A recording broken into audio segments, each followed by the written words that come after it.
Alright, welcome in. This is going to be another Discovery Cup match. And this one's going to be starring in the Blue Infernal. This is going to be Butter. And Butter's opponent in this match, playing the Vanguard faction, in the red trunks, this is Karolus.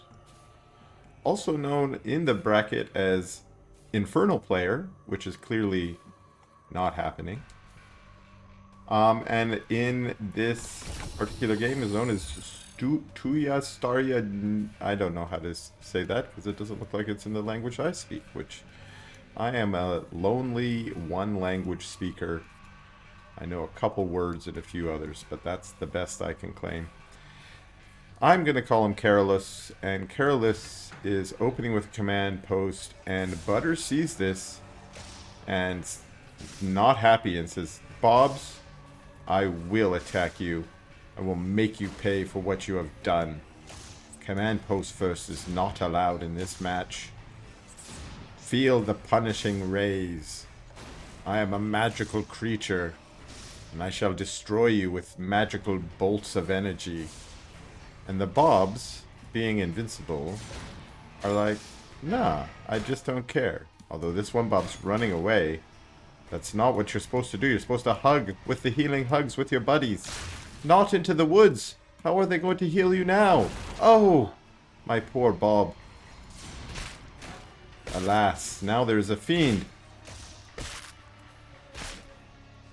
This is not what we planned. The poor dog is very low on health. And oh no! A second fiend! This is an incredible boon for the Hexen.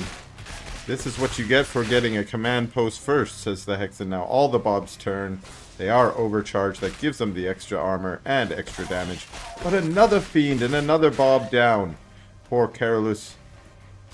Finally there is a defensive Lancer comes out. Oh, come on, chase down the Hexen. She can't go anywhere.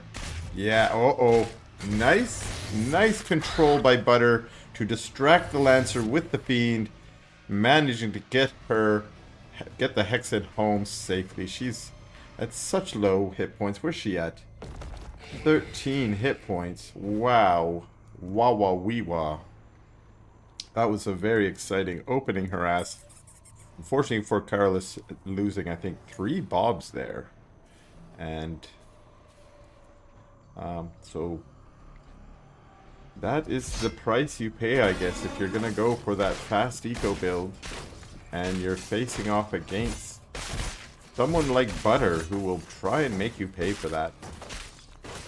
Now, nice, easy creep of the speed camp here as we have a lot of units out. Time was spent with that harass, and so that meant that Butter was able to macro up. And actually what that also means is, you know, good job, Butter. When I'm microing like that, I am not macroing, and Butter has macroed up. We saw a Ritual Chamber just finished there. Let's see, Plague Axe is already on the way. So Butter doing a great job. And clearing out the center of the map, and now looks like angling towards the speed camp, but there are Lancers and an Exo there. Karolus is already there, is going to finish cleaning it up, is not going to capture the speed camp because he's going to try and run home, knowing that this is dangerous. And unfortunately, losing a Lancer and that first Exo, and this Lancer might also go down if there's some, look at this good butter blocking, let's call it butter blocking. Some good butter blocking going on with these fiends, but the Lancer manages to get home, turns to fight the fiends because fiends are kind of squishy versus Lancers in particular, and they're home. The sentry post could use another Bob or two on it, but it's almost done. And oh no, the Lancer got taken out too early.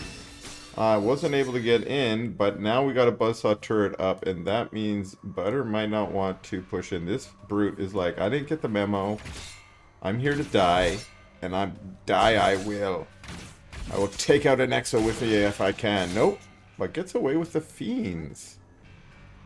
So nice control there at the end for Butter to split that brute and get those fiends out of there. Looks like going for the Luminite Tower here. Remember, the speed camp was cleared, but no one has captured it. And, okay, that's a Bob heading out to maybe single Bob. Usually you see more than that. And it looks like Karolus is just trying to rebuild a little bit of a defensive force here after taking 2 aggressive plays.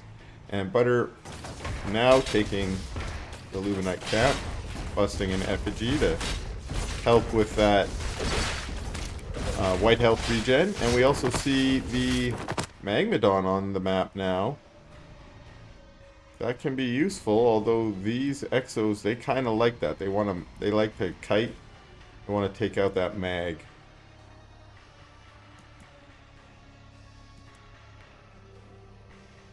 And Butter is going for the other tower, Luminite tower now. Try and get that income up. Get an additional conclave added. We do have Hellforge up. I don't see upgrades. That might be because, nope, nothing started yet.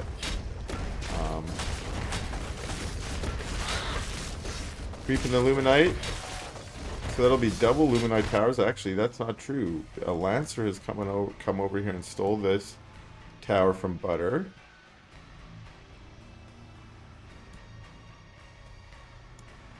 And the Lancer had scooted away safely. Good job. And Butter comes back to reclaim it. That's just trying to get those advantages. These Therium towers are kind of off on the side, which is a little harder to go claim. And by that I mean, of course you can go claim them, but your army's a little bit out of position, and that means you might be taking an attack. And that can be bad for you. Now, this tower was taken, so as these units come rushing by, Karolus was able to see that. But looks like maybe this is a backdoor busting break bonanza. Get that alliteration going. Whole wrap cleared. It's a lawnmower Magmadon there. Want to make sure all of those rocks are knocked down. A couple Lancers on the low ground, kind of scout Lancers. The units on the high ground. Ooh, the Exo's trying to get around and get on top of the Hellborn, but the Hellborn moved into a nice defensive place.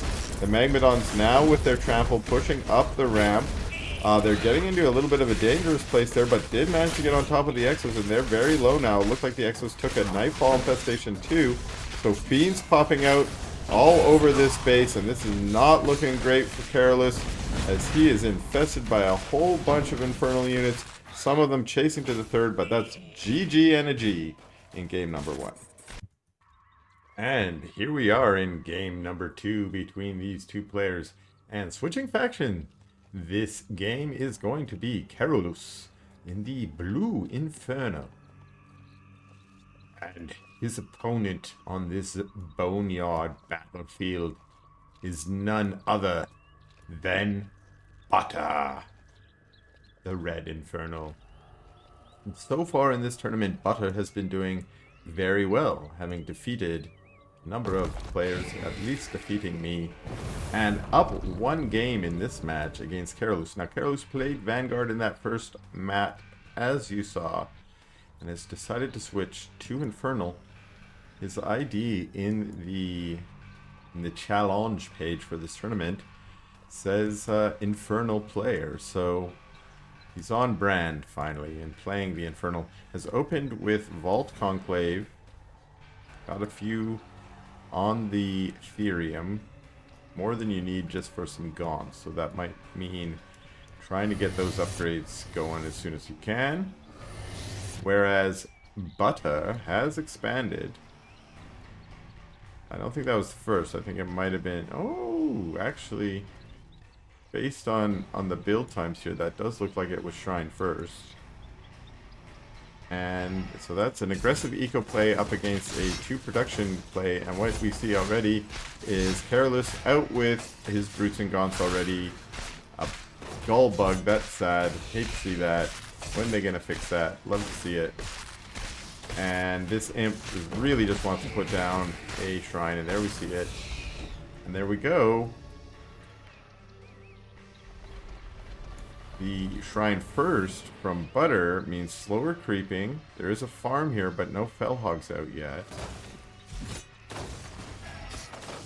And, oh, one imp came to take one shot. The imp's like, I'll help. And Butter was like, no, get to work. Back to work, you foul imp. Into the mines with ye. An extra vault going down, so production is ramping up for Butter.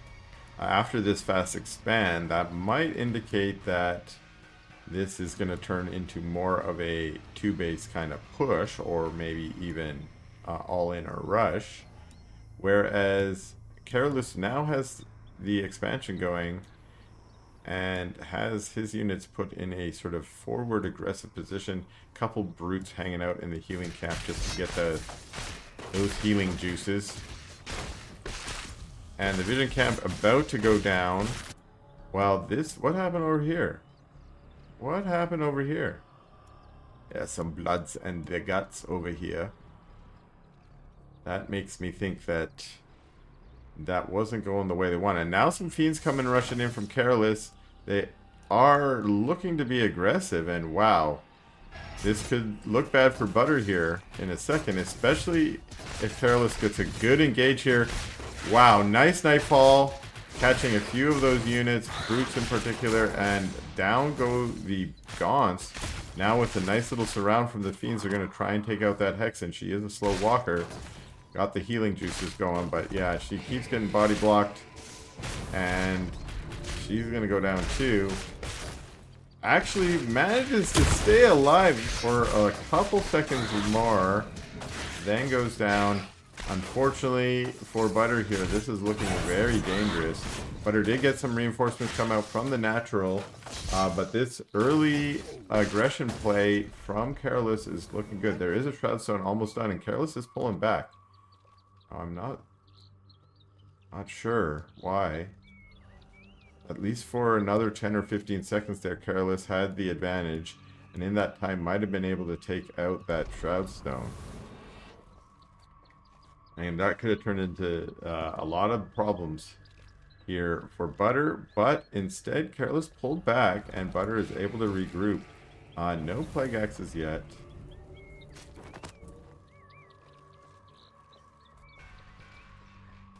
And it looks like Karolus is going on a creeping adventure.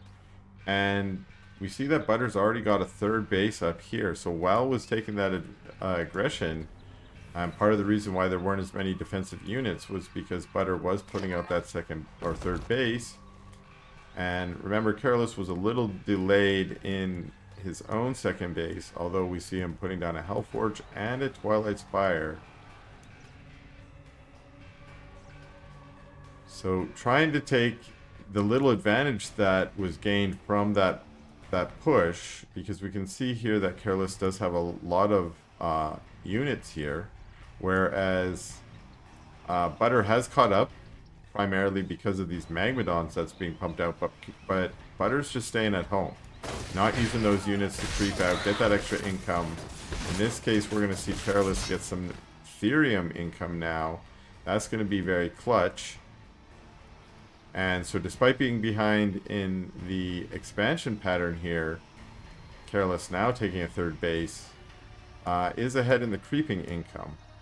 And in particular, because of the Luminite and the Therium camps now, might actually be gathering enough to sort of keep up, sort of keep in this. And we do, it looks like, have another imp going down. And what are these? These are going for the siege tower. So this, yeah, this base is going to go, this could actually take Karolus into an advantage. Now remember, Karolus had an advantage from the aggression early, and when you do have a little advantage, you want to stay ahead. So it's important that he is staying on this eco play and not just sitting back on two base, say. Going for the Skull Squisher now. Now remember, the Skull Squisher hits hard. Look at this poor Weaver. Oh, dead Weaver. Yikes. But we do have the V5 rocket launcher, the pencil crayon shooter, and it's probably going to home in on this base here is my guess. Yeah, it's going to go around because of the trees. And it looks like Butter's forces, who's still on those mags, and having now cleared out the energy camp, we can see they still have the debuff. Actually, the debuff just finished. 5 mags, that's a lot. But it's 3 mags and a ton of gaunts from Karolus. And that V5 rocket launcher is in there already. This vault is going to finish, but just in time for it to die. And I like this, moving the Magmadons forward, chasing the imps away, but also putting them in a nice defensive position in case the army of Butter shows up here, allowing the V5 rocket launcher and the gaunts to just continue doing damage. Oh, there's a little flank up there through the woods, and I think that's just because the gaunts rallied a different way. And now we have the Magmadons showing up, and there are a lot of them. And a nice Nightfall Infest going down for Karolus. But we're looking at here at 3 megs versus 5. And actually 4 megs, sorry, for Karolus. And actually it looks like Karolus coming out on top, actually quite magically coming out on top, maintaining all of his meg count. And that might be because of just a better surround, a little bit of a concave and support from the gaunts, and then maybe just that V5 rocket launcher. We now get more reinforcements showing up, more mags. And this means the low mags of Karolus might go down here, and the 1 or 2 have already. But they get their trample in on top of these gaunts, and the gaunts have to pull back and run away. They're now just trying to preserve themselves while fighting this 1 mag, and the other mags and gaunts of Karolus have pushed down the ramp now. It looks like they've completely wiped out that base, and Butter's going to GG in game number 2. Okay, here we are in the final match between these two, and switching colors again, we got Butter in the blue Inferno.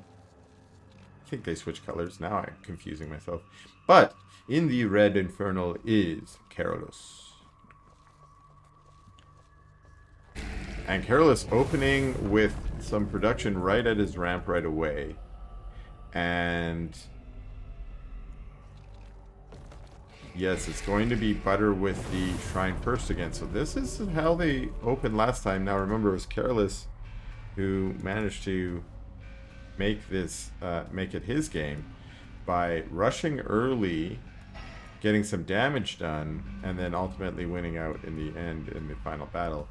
I actually like that game in particular because he did pull back after the initial rush, didn't go for blood, and still was able to finish it off. Sometimes when you do that, you give your opponent a chance to catch up, but not in that game. Karolus finished him off. And these two are scouting in the most wrong way, so they have no idea. I mean, they might have some idea where their opponent is, but they haven't been able to get a good scout on. And that means here, look, as Karolus, I love this. Use the process of elimination, I assume, to discover that where his opponent was, and going straight there. Okay, is he gonna go for the health camp or right up the ramp? Straight up the ramp. Hexen's running home. We don't even have production finished yet for Butter. And this is going to be right on top of the Conclave. Actually, Conclave might be a little bit hard to take out, but nope, we're going for it. Now remember, with Infernal, units pop right out right away. And look at this. All the boys are pulled. And Karolus, yeah, can you get the imp kill? There's 1 vulnerable imp here. 2 vulnerable imps. Not wanting to get caught with the defender's advantage. The Hexen is getting focused, but more gaunts showing up on the ramp. The Hexen looks like she gets taken out. Yes, she does. Now there's a fight going on the ramp. Someone should pop an effigy. Probably Karolus, because he's got the advantage. His Hexen went down, but all the other units went down. Those brutes and gaunts, yeah, turn around to focus on the imps. Take them out. It's a weird ricochet animation coming from that. But the Cloudstone gets taken down. More reinforcements come from Butter, who is still being able to defend. Imp's turn to fight as well, and that's always good for that little extra DPS. The Brute, unfortunately, is taken out. The Fiends try and focus fire down the Gaunt, but there's just too much here for Karolus. And this is a full-on push rush into this fast expand. The Gaunt's taking out another imp here. There is no Plague Axes, of course. This is too early. It's not clear if there's a ritual chamber behind us researching it. But for the moment, this is just about units. This is just how many units can you get on the field. Brutes and Gaunts in the case of Karolus here. And this is not looking good for Butter. Split Brutes, Fiends out, the Gaunts get chased down and killed. And another Shroudstone tries to get put down, but it's going to get taken out. Another Imp going to go down. Pretty much all the Imps at this base gone. And that's a dang GG out of Butter.